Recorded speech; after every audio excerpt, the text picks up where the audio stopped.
Waycross presents Substitute Tax Levy for the Winton Woods City School District.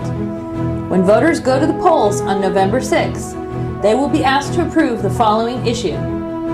Issue 5. Shall a tax levy, substituting for an existing levy, be imposed by the Winton Woods City School District, County of Hamilton, Ohio, for the purpose of providing for the necessary requirements of the school district in the initial sum of $4,200,000 and a levy of taxes be made outside of the 10 mil limitation, estimated by the county auditor to require 9 18/100ths, 9.18 mils for each $1 of valuation, which amounts to 91 8/10 cents for each $100 of valuation for the initial year of the tax, for a continuing period commencing in 2018, first due in calendar year 2019, with the sum of such tax to increase only if and as new land or real property improvements not previously taxed by the school district are added to its tax list. Welcome to another Waycross Election Forum. This one is for Issue 5, a proposed substitute tax levy for the Winton Woods City School District. My name is Dana Gagnon, and I'm the moderator and the host for this evening's event. And I am very fortunate to have the following guests with me. We have Mr. Anthony Smith, Superintendent of the Winton Woods Schools, and we have Mr. John Pennycuff, who has been the levy campaign chairperson for this, but also part of the school board, retired from that, I believe. So yes, and so thank you so much for coming and joining us to talk about this evening. One of the things that I think is very significant to appreciate here is that the difference in the roles of Dr. Smith and Mr. Pennycuff. Dr. Smith is one of our employees. He's our superintendent for our whole district, so he's an employee. We pay him with our tax dollars. Mr. Pennycuff, on the other hand, has been a volunteer on the school board for decades. He lives here in Forest Park. He lives in our school district, and he is simply a volunteer for many, many years. Both of them I consider very great gentlemen.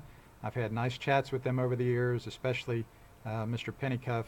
So I look forward to you hearing these questions I'm going to ask them as we go through our many videos. But also part of the school board, retired from that, I believe. So yes, and so thank you so much for coming and joining us to talk about this evening. We will have an email address that viewers who are watching us live on October 3rd will be able to send in questions during the program. We'll be posting that shortly. But before we do that, I'd like to give you the chance for a 2-minute opening statement to tell us exactly what Issue 5 means to Winton Woods City Schools. Thank you very much, Dan. Well, Issue 5 is a very, very important segment of our work, simply because I think the taxpayers in the past, or all of our stakeholders in our community, realize that they voted for something a couple of years ago, and they're like, what is that something? Well, the something was the bond. And I'd like to be very, very clear that there's a different distinction between a substitute levy and a bond. The bond is primarily for the buildings. And I know taxpayers are saying, wait a minute, we just passed a levy. So, Dr. Smith, you just said the bond is primarily for the buildings, and so I'm interested in what else it can be used for besides the buildings. Bond.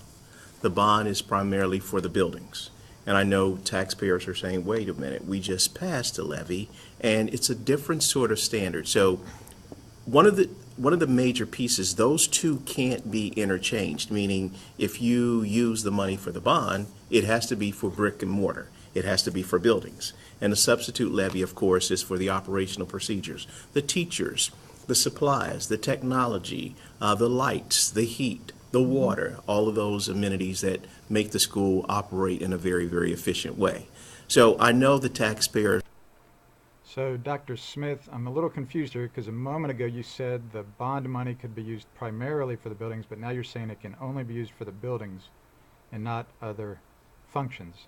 So can the bond be used for other things primarily for the buildings or for other things as well? The teachers, the supplies, the technology, the lights, the heat, the water, all of those amenities that make the school operate in a very, very efficient way. So I know the taxpayers were wondering, and I wanted to make sure that with the open segment of this forum, they understood that we will not be able to use bond money to run the levy or to support operational procedures. And I'm going to turn it over to Mr. Pennycuff so we can give you more details about how this substitute levy works and the timeline committed.